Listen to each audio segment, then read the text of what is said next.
1 cup চালের গুঁড়ো, half cup মতো সুজি নিয়ে নিলাম।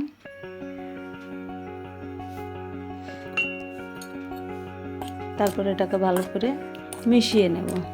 মেশানোর পরে এবার 1 কাপ মতো টক দই দিয়ে দেব। টক দইটা ভালো করে ফেটিয়ে তারপরে ওই চালের গুঁড়োটার ভিতরে ঢেলে নেব।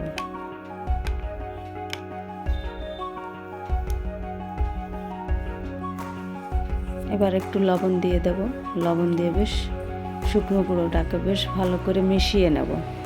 মেশানোর পরে 1.5 কাপ মতো জল দিয়ে ভালো করে এটাকে ফেটিয়ে নেব। বেশ ভালো করে মিক্স করে নেওয়ার পরে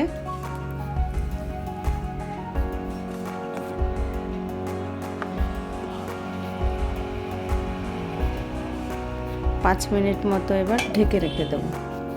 ঢেকে রাখার পরে পেঁয়াজ কুচি, আলু কুচি, গাজর কুচি, লাল ক্যাপসিকাম, সবুজ ক্যাপসিকাম, একটু পালং শাক, একটু কাঁচা লঙ্কা, যার যেটা ভালো লাগে সবজি সে যেটা দেবে, আর একটু তেলে সর্ষে, জিরে, কারি পাতা এগুলো ফোড়ন দিয়ে ব্যাটারের ভিতরে ঢেলে দেবো। দিয়ে বেশ ভালো করে মিক্স করে তারপরে আখের তাওয়াটা গরম হলে তেল দিয়ে ওগুলো সব দিয়ে দেবো। ব্যাটারটা দিয়ে বেশ সুন্দর করে লাল লাল করে এপিট ওপিট করে দুপিটি ভেজে নেব। ভেজে নেওয়ার পরে এটা খাওয়ার জন্য রেডি। চাটনির সঙ্গে খেতে এটা দারুণ লাগে, দারুণ। আপনারাও এটা ট্রাই করে দেখতে পারেন।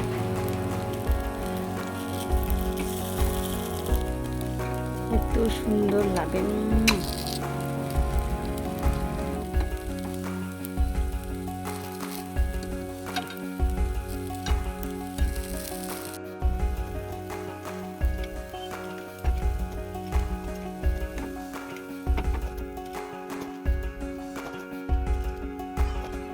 চটজলদি সুন্দর একটা খাবার, বানাতে বেশি সময়ও লাগে না, খুব সুন্দর হয়ে যায়।